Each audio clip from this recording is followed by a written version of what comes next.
Apocalipse 5, versículo 1 diz assim. Falar em grego já, né? Que todo mundo já sabe. Kai eidon, né? Então vi, ou e vi. Kai eidon, vi na mão direita daquele que estava sentado no trono um livro em forma de rolo, escrito por dentro e por fora e selado com 7 selos. Kai eidon, vi também, né? E vi um anjo forte que proclamava com voz forte: quem é digno de quebrar os selos e abrir o livro?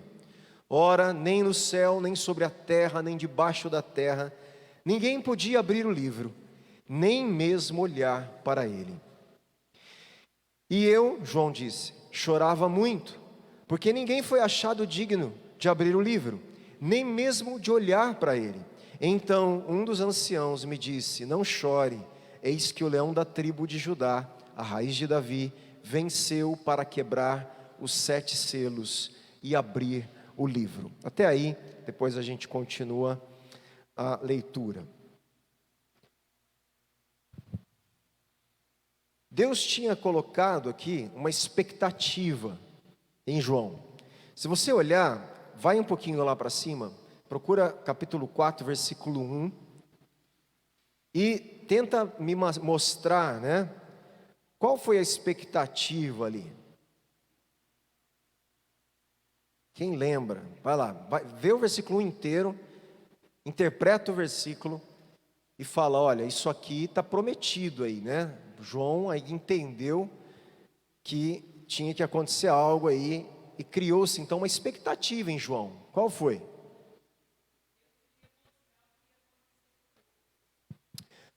Deus ia mostrar as coisas que devem acontecer. Lá no capítulo 1, então, logo no início do capítulo, onde João seria inserido no ambiente do trono de Deus, existe uma promessa para João: olha, João, eu vou te mostrar as coisas que devem acontecer. E ele está tendo uma experiência com aquele que está sentado no trono, com os seres celestiais, os anciãos, não é isso? Vendo o ambiente de adoração, né? Como a gente viu o cântico lá no céu. E João está, e nós agora no capítulo 5, ele vê novamente o ambiente do trono, vê um anjo forte, a voz desse anjo: quem é digno de quebrar o selo e abrir o livro? Porque as coisas que devem acontecer estavam contidas no livro. E João está cheio da expectativa de saber o que iria acontecer, porque foi prometido: olha, João, eu vou mostrar para você coisas que devem acontecer. E quando o anjo proclama aqui, o negócio é o seguinte: não tem ninguém digno de abrir o livro e de romper os selos. Não tem no céu, na terra, nem debaixo da terra, ninguém pode nem mesmo olhar para o livro. João, aqui, meu irmão, o que está acontecendo é um lamento de João. João cai num pranto. Por quê? Porque aquilo que as coisas dos últimos dias, que ele iria saber, importantíssimas, relacionadas ao plano de Deus para os finais dos tempos, ele não vai poder saber. Esse livro ninguém pode abrir, quer dizer, está selado, e agora? E ele, momentaneamente, há uma frustração na expectativa, momentaneamente há um lamento, há um choro de João. E por isso aqui ele chora muito, chorava muito. João chora porque ninguém for achado digno de abrir o livro. Com a terceira ocorrência, gente, só nesse pedacinho, 3 vezes foi citado abrir o livro. O foco disso aqui está em torno do livro, você percebe? Se você olhar aí, versículo 3, você vai encontrar: ninguém podia abrir o livro. Versículo 4, ninguém foi achado digno de abrir o livro. E de repente alguém pode abrir o livro no versículo 5. Quer dizer, em 3 versículos você tem essa frase, abrir o livro, sendo citada, porque a ênfase desse bloquinho aí é o livro, é o conteúdo do livro. E João está ansioso, no sentido de esperando que as coisas prometidas lhe sejam reveladas. E quando ele é deparado com uma frustração, mas ninguém tem condições de abrir o livro, ninguém pode olhar para o livro, ele cai então num pranto profundo e um tipo de lamento ali pela situação que lhe é colocada. Mas logo isso é solucionado, né? Mas aqui a linguagem envolve uma profunda tristeza, indicando inclusive um lamento por algo que é perdido. Ele sente que ele está perdendo, né, aquilo que Deus lhe tinha prometido. Olha, eu vou mostrar, mas se Deus vai mostrar o que vai acontecer, e o que Deus vai mostrar o que vai acontecer está dentro do livro, que tem que ser lido, e ninguém pode abrir, acabou, né? E de repente ele, óbvio, ele é interrompido com a solução, né? A solução aqui, versículo 5.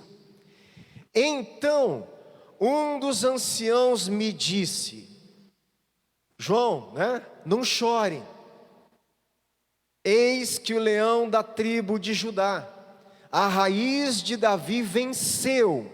Aqui a palavra venceu, pode ser venceu, tem alguma outra tradução?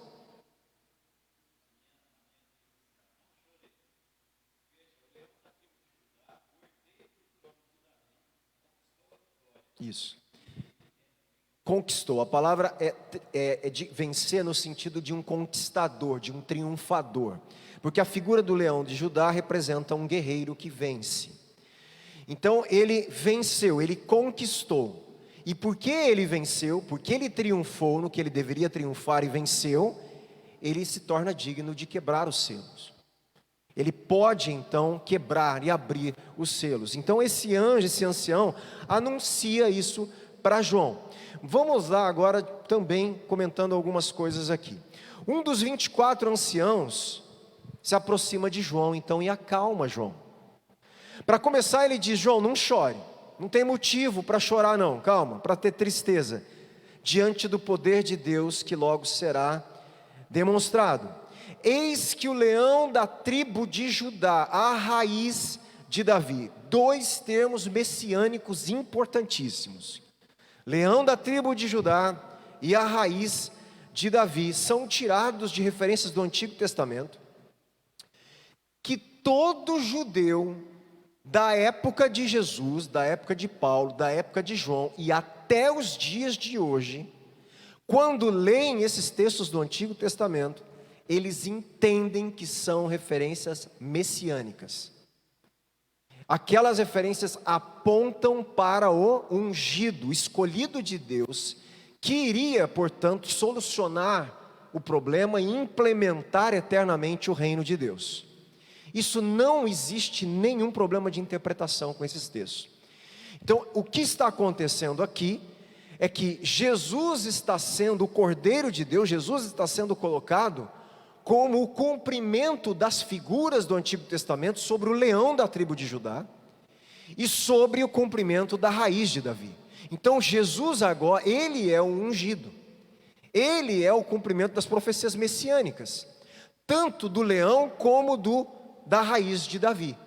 Então ele é aquele herdeiro do trono de Davi que foi prometido, porque Deus tinha prometido que um dia viria um descendente de Davi, que iria estabelecer o reino de Deus eternamente.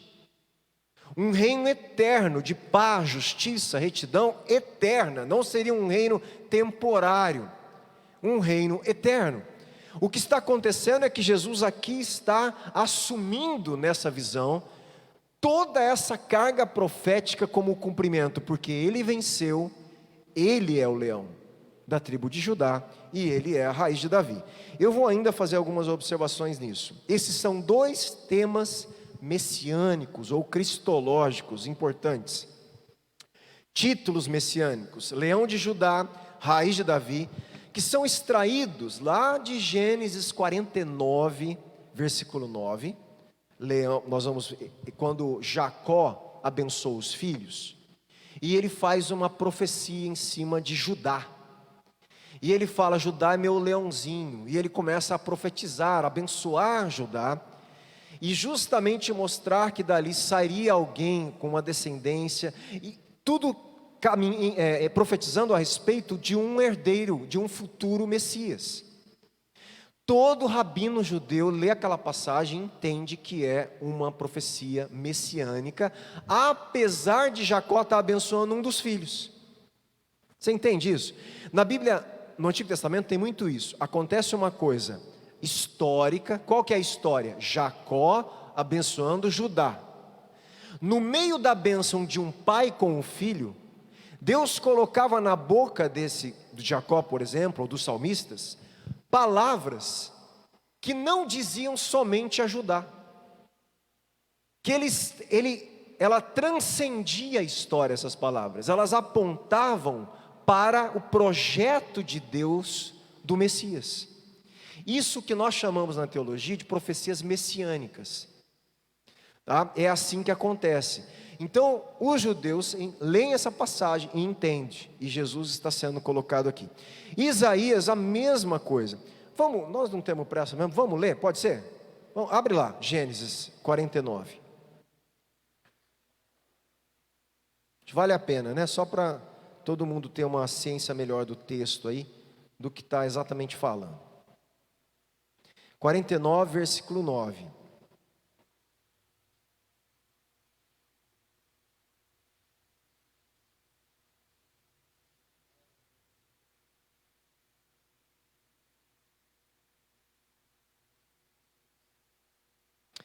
Versículo 9, o 8 é de Judá também, mas vamos ler do 9, porque diz respeito justamente a isso. E Jacó fala de Judá. Judá, ele é um leãozinho. Da presa você subiu, meu filho. Ele se agacha e se deita como leão e como leoa. Quem despertará? O cetro não se afastará de Judá. Pronto. Aqui já é tanto a figura do leão. Judá é o leão, e do cetro, o cetro é um objeto de rei, de governo, de poder. Então o cetro, o poder, o governo não vai se afastar, né, de Judá, nem o bastão sairá de entre os seus pés, até que venha. O que está na tua Bíblia? Pronto, olha que lá, que legal a tradução. Aquele a quem pertence, até que venha aquele a quem pertencem. Existe uma siló, normalmente é traduzido ao pé da letra, mas alguns tradutores preferiram trazer a interpretação. Até que venha, né, de entre os seus pés, até que venha aquele a quem pertence. Então, tanto o leão da tribo de Judá, Siló, o leão, Siló e cetro de poder, aquele a quem pertence, tudo isso é messiânico. Exatamente, né? Então, olha só, e a ele obedecerão, não é os descendentes de Judá, Israel obedecerá. Os povos. Tanto é que quando essa profecia é citada no Novo Testamento, é uma inclusão dos gentios já, porque era o que o Messias iria fazer. E é justamente o que Jesus fez, e é justamente o que a pregação de Paulo em Atos fez, começando com Cornélio, lá em Atos, aonde o Evangelho e o Espírito Santo cai sobre gentios, e a bênção de Deus não fica restrita ao Israel étnico e engloba todos, de todos os povos e etnias que reconhecem Jesus como o Messias de Israel, ressuscitado. E isso Jesus está encarnando essas profecias. A outra figura que é a raiz de Davi, qual é o texto usado? Abre lá em Isaías 11.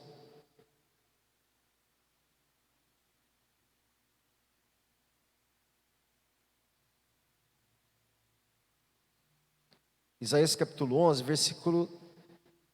Esse texto é belíssimo, dá vontade de ler inteiro. É um texto inteirinho messiânico, tá? Fala do reinado de paz que virá, o texto inteiro messiânico, a nova glória de Israel, é um texto inteirinho. Depois vale a pena vocês lerem o texto todo aí. Vamos do 10, é o 10 na verdade, especificamente, naquele dia, a raiz de Jessé estará posta por estandarte dos povos. Todo mundo sabe que Jessé é o pai do rei Davi. A promessa é feita que o descendente de Davi herdaria o trono. Aqui Isaías está rememorando essa promessa, essa aliança que Deus fez com Davi. E Deus fala com Isaías, e Isaías profetiza: naquele dia, a raiz de Jessé estará posta, por um estandarte, uma bandeira de identificação, mas não é só para Israel, dos povos de novo. As nações recorrerão a ela, e a glória será a sua morada. Então, raiz de Jessé ou raiz de Davi é a mesma coisa, o mesmo termo aqui, tá? Então está fazendo uma referência a essa profecia do descendente de Davi. Vale a pena ler depois o capítulo inteiro, é muito, todo profético, todo messiânico ali, muito especial esse Isaías capítulo 11, tá bom? Então esses títulos messiânicos de Apocalipse, o que vocês estão percebendo? Muitas coisas de Apocalipse tem eco, ressoa o Antigo Testamento. Vocês perceberam? Todo mundo já percebeu isso? Você já viu quanta coisa a gente vai lá buscar no Antigo Testamento? Por quê? É um plano só, meu irmão. Deus não mudou de plano. Deus está, nós chamamos na teologia de revelação progressiva. Deus está progressivamente, de Gênesis até Apocalipse, desenvolvendo o seu plano, progressivamente abrindo, e o mistério de Deus se desvelando na pessoa de Jesus. Por isso que fala em Efésios, Paulo fala: o que era antes mistério não é mais, porque em Cristo foi revelado. Todo o plano de Deus, que estava sob sombras no Antigo Testamento, sobre sombras, sobre tipos, como a gente tem falado, figuras, metáforas, leão, raiz de Judá, o tabernáculo como lugar de interação do céu com a terra. Jesus é o próprio templo encarnado e faz de nós agora o novo tabernáculo. Ele encarna todas as figuras e todo o mistério envolvido em simbologias e metáforas agora está revelado no Cristo ressurreto. E Apocalipse está justamente apontando isso nessas figuras. Jesus é o cumprimento. Ele é aquele que conquistou, que venceu, Como vencedor, Jesus é o leão da tribo de Judá. Leão é o animal mais mencionado no Antigo Testamento, 150 vezes na Septuaginta. Tá? Quem não sabe o que é a Septuaginta, é uma tradução feita no século 2 e 3 antes de Cristo, provavelmente ali no norte da África, em Alexandria, na Etiópia, por número simbólico talvez, 70 tradutores, que traduziram todo o Antigo Testamento em hebraico para a língua grega. Foi a primeira tradução bíblica que existiu na história, chamada Septuaginta, tradução dos 70. E ela era muito usada na época de Jesus, porque muitos judeus não sabiam mais o hebraico, por causa do exílio. Aqueles judeus que não voltaram para Jerusalém, lá da Gema, que ficaram na Babilônia, e depois eles foram inseridos no império persa, grego, eles não sabiam mais falar o hebraico.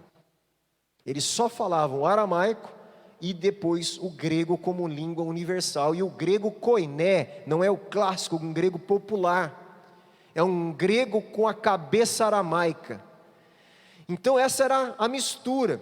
O próprio Lucas, evangelista que escreveu, cita algumas coisas da Bíblia do Antigo Testamento, só que ele cita a Septuaginta, ele não cita o hebraico. Ele usa muito da Septuaginta para escrever o seu evangelho e Atos. Então é uma tradução muito importante, apesar de... Por que se usa? Para conhecer o pensamento dos tradutores da época.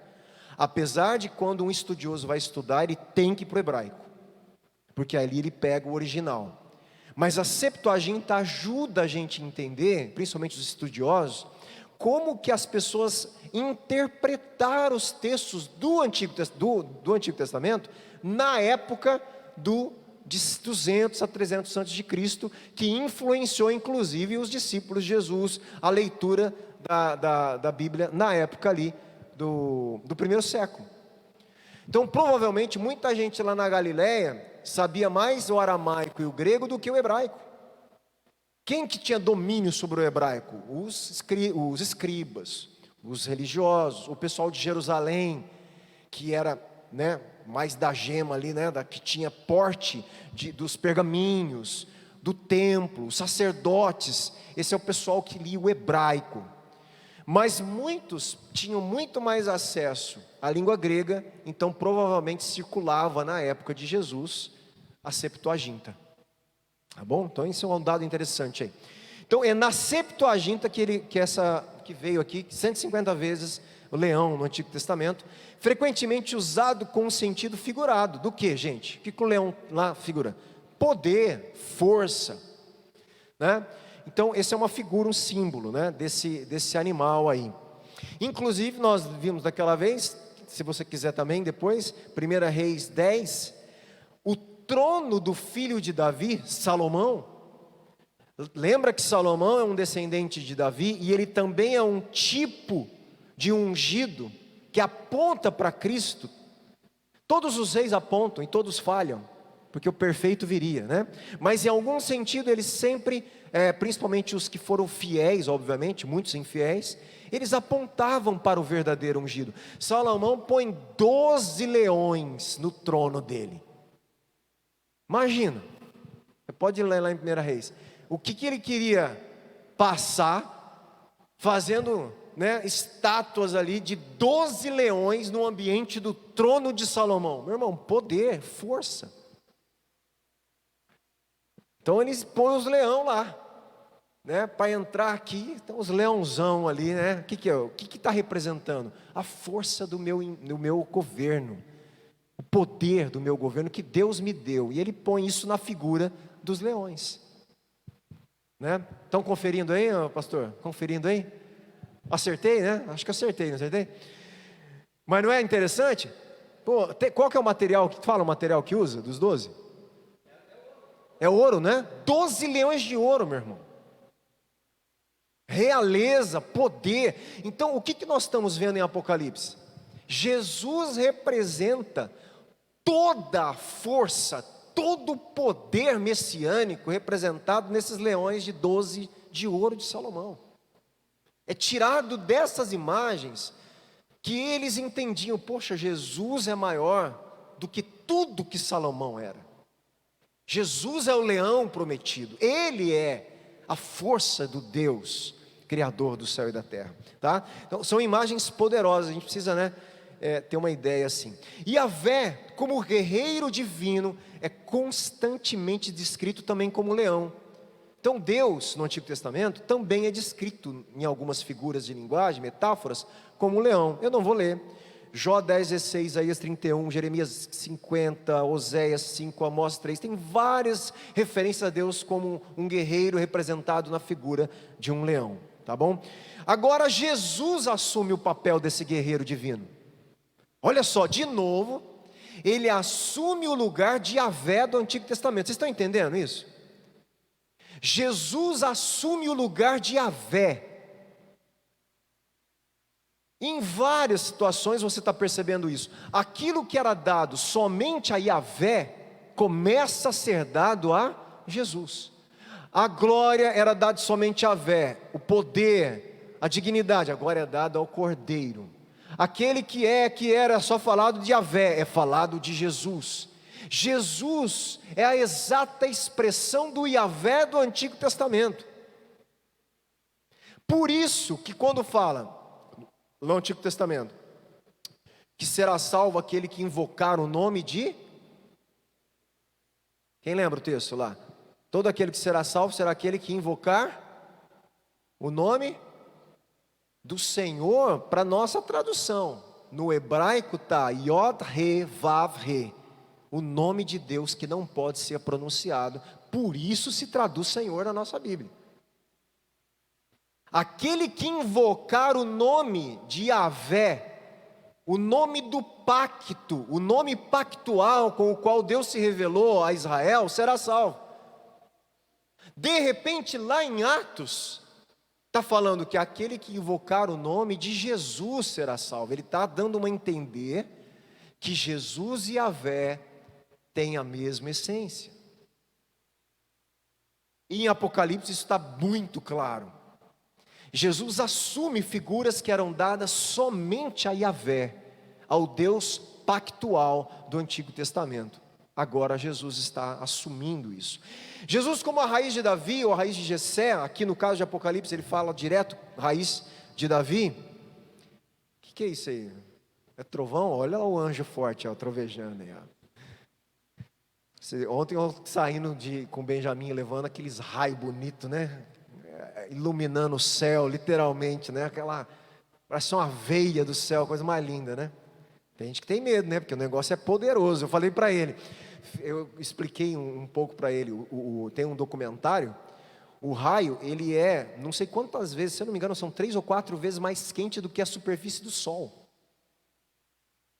O raio. E aí explicando, né, as polaridades, negativa, positiva, como que eles vão, e lá nos Estados Unidos tem um pessoal que captura raio, né, eles vão atrás das tempestades, e aí tem um lugar que o raio corre na terra, por causa da polaridade da terra, ele desce até a terra e ele corre na areia. Aonde o raio passa na areia, gente, é tão quente, que ele faz a areia ficar líquida e imediatamente ela esfria, e ela vira um cristal. E esses homens, eles vão lá colher esses cristais de areia fundidos pelos raios. Coisa mais linda. Então, tudo isso aqui reflete a glória do Criador. Imagina, é isso que a Bíblia nos fala. Os atributos invisíveis de Deus estão aí no trovão. Por isso que o trovão é tão usado no Apocalipse. E como voz de trovão, como voz, havia raios, relâmpagos. Meu irmão, quem não treme na base, no meio de um pasto com um monte de relâmpago, falou, eu vou morrer aqui.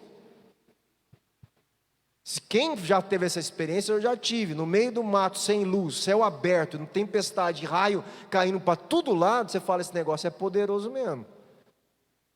Se cair é o que eu estou literalmente torrado.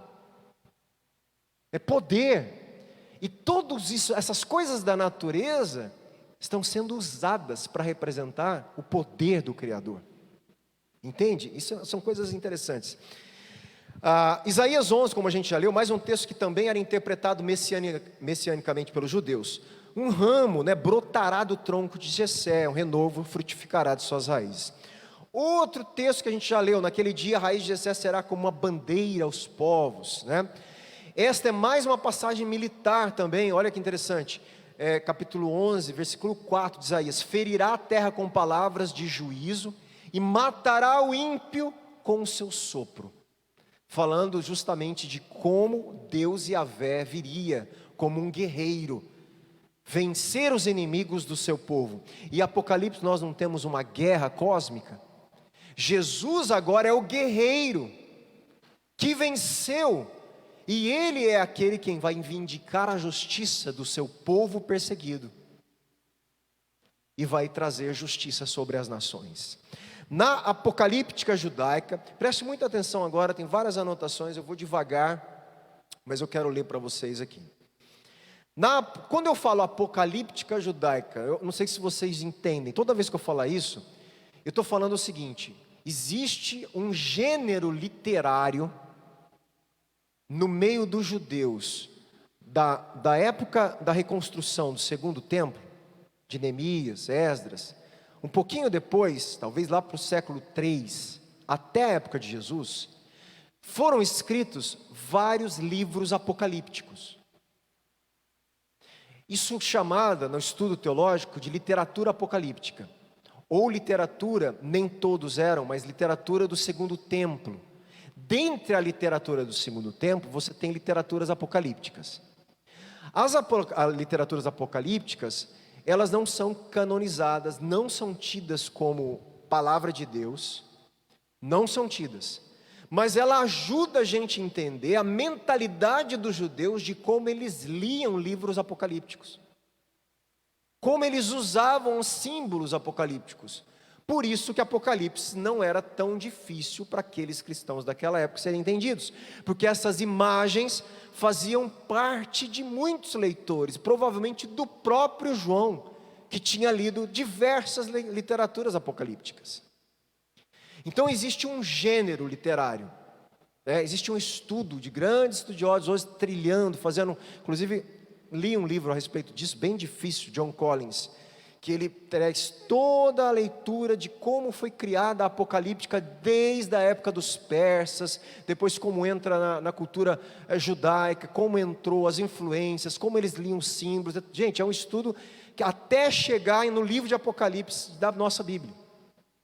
Então existe literatura apocalíptica. Então na apocalíptica judaica, quer dizer, nessa forma de gênero literário, nesse jeito de ler e fazer os textos acontecerem, Daniel é uma literatura apocalíptica, por exemplo, canonizada, dentro do livro de Daniel temos apocalíptica, dentro de Isaías, de Jeremias, quem leu aí esses dias atrás, de Ezequiel, temos vários textos, não sei se vocês perceberam, apocalípticos, quando Daniel, toda vez que um profeta do Antigo Testamento compara um rei com um bicho, é linguagem apocalíptica. Por isso as 4 feras, 4 bestas de Daniel são 4 governos, reis. Por quê? Porque na apocalíptica judaica, uma besta, fera, representa a bestialidade do governo humano. Como o ser humano sem Deus se torna bestial, opressor, selvagem, maligno. Então na literatura apocalíptica, por isso que a besta de Apocalipse vai representar também um governo anticristo, anti-Deus, um governo humano, obviamente com forças satânicas por trás, mas representados na apocalíptica de Apocalipse pelo Império Romano, que representa outros impérios e possivelmente nós que acreditamos num poder anticristão final. Tudo representado por bestas, entende? Figuras de linguagem apocalíptica.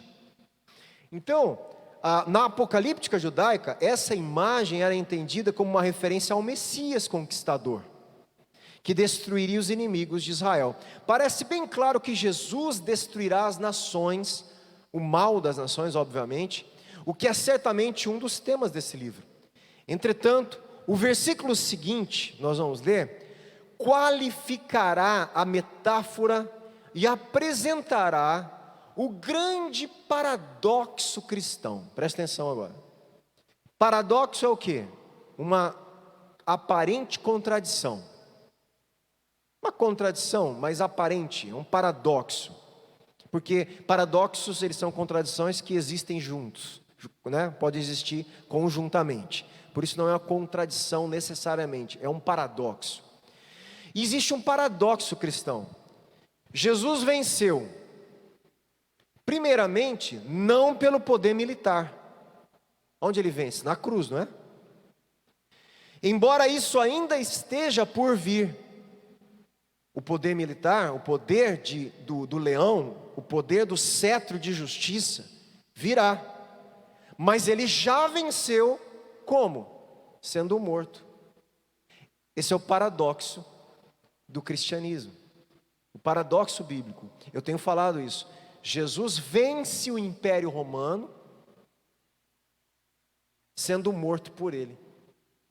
Essa é a confusão essa é a maior dificuldade que o ser humano tem, porque a lógica de Deus não é a nossa.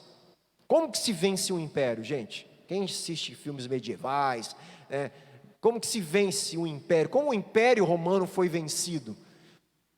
Pelos outros impérios, o Império Bizantino ali, os outros, o Huno, o Império Otomano. Como que o império, os mongóis, outros impérios tomaram conta de outros impérios? Força militar. É só uma força militar estratégica maior que destrona um império. Todas as vezes que na Bíblia está prometendo: eu vou livrar você, Israel, dos opressores, o que Israel entende? Vai em algum momento surgir o ungido que vai destronar os impérios que estão oprimindo a gente. E vai mesmo, porque Apocalipse é justamente isso. Mas na primeira vinda dele, ele vem vencer morrendo. Aí pronto, aí a confusão bate. Por isso eu tenho também insistido, por isso Pedro. Quem recebe a revelação que Jesus é o Cristo? Pedro, o Messias. Se Jesus é o Messias, ele é o leão de Judá. Pedro já ligou tudo. Ele é a raiz de Davi. Ele é o descendente de Davi. Opa, chegou a hora, ele vai destruir o Império Romano. Todo mundo pensaria assim, não é culpa de Pedro. Todos pensariam assim. É o que eles estavam esperando. Quando o Império Romano captura Jesus no jardim e começa a espancar Jesus, e Pedro vê de longe o que estava acontecendo, o que passou na cabeça de Pedro, meu irmão? Confiamos na pessoa errada, não é possível, erramos. Porque outros messias, outras pessoas, já tinham surgido falando que era o Messias. Imagine Pedro, nós confiamos na pessoa errada, mas não é possível. Ele estava em crise, meu irmão. Deus me revelou que ele era o Cristo. Eu senti, eu percebi isso. Mas se ele era o Cristo, ele tinha que estar fazendo um exército para derrotar o Império Romano e não morrer na mão deles. É a crise geral isso. Por isso, a vitória de Cristo pela cruz é loucura para os homens e blasfêmia para os gentios. Quando você fala, Jesus salvou a humanidade pela morte e ressurreição numa cruz, debaixo do Império Romano, blasfêmia para um judeu. É maldito no madeiro. E para um romano, vergonha. Isso é loucura, vergonhoso. E foi essa forma que Deus escolheu para salvar a humanidade. Então, o que autentica a obra de Cristo é a ressurreição. Porque muitos outros podiam ter morrido falando que era o Messias. A questão é a hora que Deus ressuscita Jesus dentre os mortos. É o que eu sempre tenho falado para vocês. A pergunta, a esperança surge de novo. A primeira pergunta registrada em Atos é: agora então, Jesus, que o Pai vai estabelecer o reino? Meu irmão, porque o Messias foi prometido para isso. E quando ele vai cumprir? Plenamente em Apocalipse. O reino de Deus virá. Só que o reino de Deus já veio, já e ainda não. Ele já está entre nós. Nós já somos cidadãos do reino. Por isso o Sermão da Montanha. Jesus inaugura uma lógica diferente de ser humano. Jesus inaugura uma forma diferente. Do mesmo jeito que ele vence morrendo, ele fala para você: os mansos herdarão a terra. Os pacificadores herdarão a terra. Ele está falando: aqueles meus discípulos vão viver do meu jeito. Você não vai matar ninguém, você vai dar a sua vida se for necessário. Ele muda a lógica e ele diz que esses são os vencedores, porque ele venceu morrendo. E aonde está a nossa vitória? Na ressurreição. Do mesmo jeito que a ressurreição de Jesus é a vitória, inaugura o reino, meu irmão, pode matar a gente, biblicamente, ele vai ressuscitar você. Não tem morte que vai segurar a gente na eternidade. Entenda isso, né? Essa é a grande vitória que nós temos aí. E temos que entender. Então esse é o paradoxo. As raízes davídicas de Jesus, como o Messias real, são constantemente enfatizadas nos evangelhos. A gente já sabe disso, né? Até aquele cego: Jesus, filho de Davi, tem misericórdia de mim. Meu irmão, esse rapaz estava fazendo uma declaração messiânica. Ele estava incomodando todo mundo. Ele estava incomodando os discípulos. Ele estava incomodando o povo lá, porque ele estava gritando. Quem ouvia os religiosos ouvir, ele estava incomodando os religiosos. Que negócio é esse, filho de Davi? Filho de Davi, você está falando que ele é o Messias? Ele estava incomodando todo mundo, né? Jesus, filho de Davi, tem misericórdia de mim. Aqui, gente, o ofício davídico de Jesus é encontrado também no capítulo 3, versículo 7, que a gente já leu. Lembra que Jesus segurava as chaves de Davi? Lembra disso? Aquele que tem a chave de Davi. A chave de Davi, o que é isso? É a chave do reino, a chave do trono, a chave do cumprimento das promessas davídicas. E lá no capítulo 22, vamos lá, que interessante. Apocalipse 22.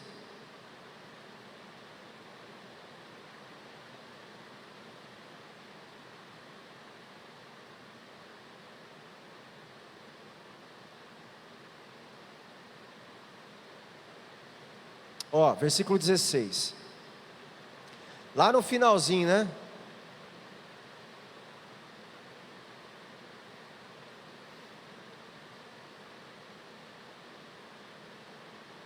Espera aí, só um minutinho que a minha Bíblia deu aquele pane lá. Deixa eu ver aqui.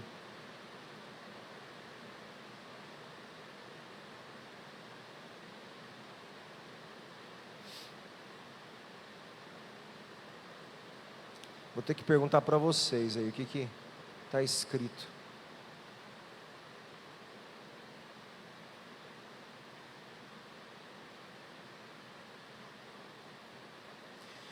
O que está escrito aí, ó, no versículo 16? Eu, Jesus, enviei o meu anjo, tá? Ele juntou as palavras. Eu, Jesus, enviei o meu anjo para dar testemunho dessas coisas a vocês nas igrejas. E Jesus fala o quê? Eu sou a raiz e a geração de Davi, a brilhante estrela da manhã. Sou eu que sou. Eu sou a raiz de Davi e a geração de Davi. Isso quer dizer que todos aqueles salvos por ele estão nele, e ele então fez uma geração de Davi, uma geração de reis e sacerdotes. Tanto é que é assim que nós vamos ser chamados, reinos de sacerdotes. A origem, né, e o herdeiro do trono de Davi. Exatamente. Então, olha que interessante como essa figura de Davi, ela é importante, porque é a figura messiânica. É a figura que herdaria o reino, que estabeleceria o reino, que julgaria as injustiças, que traria paz ao povo, libertação, que traria a eternidade, a ressurreição. Tudo está girando em torno da figura do filho de Davi. E ele fala: sou eu sou a origem, eu sou a raiz de Davi e a geração, e eu sou também a brilhante estrela da manhã, né? Pode voltar lá. Tem um teólogo muito conhecido, eu cito ele de vez em quando aqui, que é um dos grandes teólogos do Novo Testamento também, hoje em dia, Richard Bauckham. Ele destaca aqui o seguinte, ele destaca o aspecto militar da figura davídica, que é o que predomina no livro de Apocalipse, né? Como o Messias real, Jesus empreende uma guerra messiânica contra o mal. Jesus vai extirpar o mal completamente. Apocalipse fala que o Cordeiro vai vencer e que o mal vai ser completamente destruído. É um livro de esperança. apesar da perseguição à igreja, o que ele está falando? Perseverem até o fim. A besta vai se levantar. As bestas, vão se levantar, os falsos profetas, a oposição, vão matar vocês, vão perseguir. Mas Cristo venceu. E Ele voltará e Ele vai extirpar o mal, definitivamente. É um livro para a gente não perder a esperança e a noção de que lá no final, a eternidade, a bondade, a justiça, o que é bom, o que é belo, o bem, finalmente e eternamente vai vencer. É isso, gente. E a principal arma que derrota os inimigos de Deus é a cruz. Essa vitória cósmica capacita o Cordeiro aqui a abrir o livro. Tudo que está dando a ele, a condição dele abrir o livro, é porque ele é a raiz de Davi, porque ele é o leão da tribo de Judá, porque ele é o cumprimento de tudo, e a obra dele foi aceita, ele venceu, ele triunfou, ele conquistou. O nosso rei foi coroado numa cruz, meu irmão. Por isso que quando Jesus ressuscita, ele fala o quê? Foi-me dado todo o poder no céu e na terra, não será dado, foi-me dado. Ide por todo mundo, faça discípulo de todas as nações.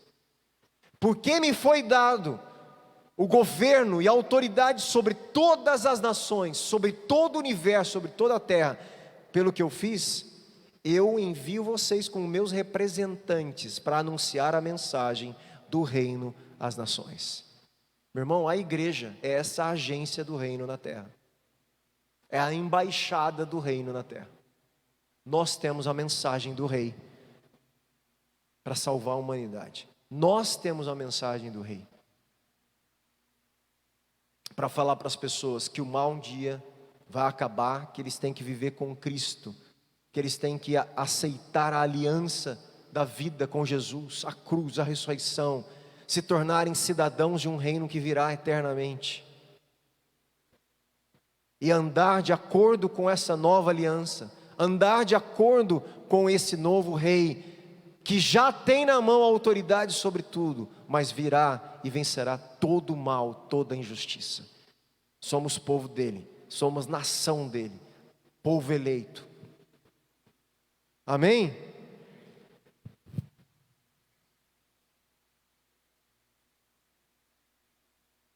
Me permitam aqui só terminar aqui lendo mais uma coisa. A gente encerra no versículo 5, para a gente começar a semana que vem no Cai Eidom, né? De novo aí, ó. Então vi, versículo 6, Cai Eidom, e a gente abre uma sessão nova aqui de Apocalipse, dessa visão aqui que João está tendo no trono com o Cordeiro. Venceu, a vida de Jesus venceu os poderes do mal. Sua morte sacrificial é a grande vitória sobre Satanás. A cruz é a essência de todo o poder espiritual contra o mal. Aqui repousa o grande paradoxo, como a gente diz: a vitória vem de uma aparente derrota. O mal é vencido por meio do terrível sofrimento sacrificial da cruz. Não é à toa que aquele soldado, quando Jesus morre, romano, o que ele fala? Verdadeiramente este era o Filho de Deus. Ali começa a desmoronar o Império Romano, porque o soldado representa toda a estrutura de poder contra Jesus, e é ele que está ali confessando que Jesus é o Filho de Deus. O que aconteceu ali? A mente do soldado se abriu, meu irmão, e a partir desse momento nós vamos ver o Evangelho correr o Império Romano, principalmente depois, através da vida do apóstolo Paulo, chegar a Roma, chegar no pretório, na casa de César. Soldados de César se converteram a Cristo.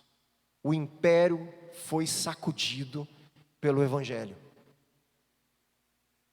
Tanto é que, apesar de ter se corrompido depois, uma das maiores igrejas, estruturas, né, na história do cristianismo, foi a igreja romana, da onde vem a igreja católica. Na época era a igreja de Cristo. Ela se corrompe a partir do século V, ela vai se corrompendo, institucionalizando, deixando-se, né, algumas coisas, se enfiando nos meandros da podridão dos governos também, do poder político e econômico, fazendo acordos, e ela vai se soltando. Mas sempre teve gente de Deus ali, sempre teve profetas de Deus ali. Lutero não foi o único, teve muitos. Sempre teve gente de Deus, no meio da igreja de Cristo sempre tem os fiéis. E a hora que eles botem a mão na fuça dos caras, se arrependam. Está errado, isso aqui está errado. Desvio na igreja sempre, meu irmão. Até o século XVI ali, 15 para 16, onde vem os pré-reformadores e a reforma. E há um racha nessa igreja, da onde surgem as nossas igrejas protestantes, né? Dessa época aí, tá bom? Encerro aqui por hoje então, lembrando que se o nosso Senhor venceu sacrificialmente, nós temos que seguir o caminho dele. Isso é algo importante. Nosso jeito de vencer o mundo também é sacrificial, né? E isso mexe com a gente, né? A nossa estrutura, que a gente quer fazer as coisas no braço, brigar, ganhar, não é assim? Vingar, e Deus fala, para, a vingança não é de vocês. Aí vem o sermão da montanha que eu tenho falado aqui, ame os seus inimigos. Como amar o inimigo que matou o nosso Senhor? Imagine Pedrão, bravo, né? Que tira a espada, corta a orelha de Malco. Imagine Jesus falando para ele, Pedro, você vai amar os seus inimigos, mas como? Vão amar um romano que te matou? Vai, Pedro, vai. Pedro tem que pregar em Atos. Quem era Cornélio, você lembra? O centurião romano da guarda italiana. Pedro tem que ir na casa de um soldado romano, representando o Império Romano que matou o Senhor Jesus para pregar o Evangelho para ele. E um soldado romano, centurião, comandante da guarda italiana, se converte a Cristo e o Espírito Santo enche a vida dele. O Império Romano perdeu. É essa grande verdade que nós cristãos precisamos entender. Como o reino de Deus funciona até a sua segunda vinda. Amém?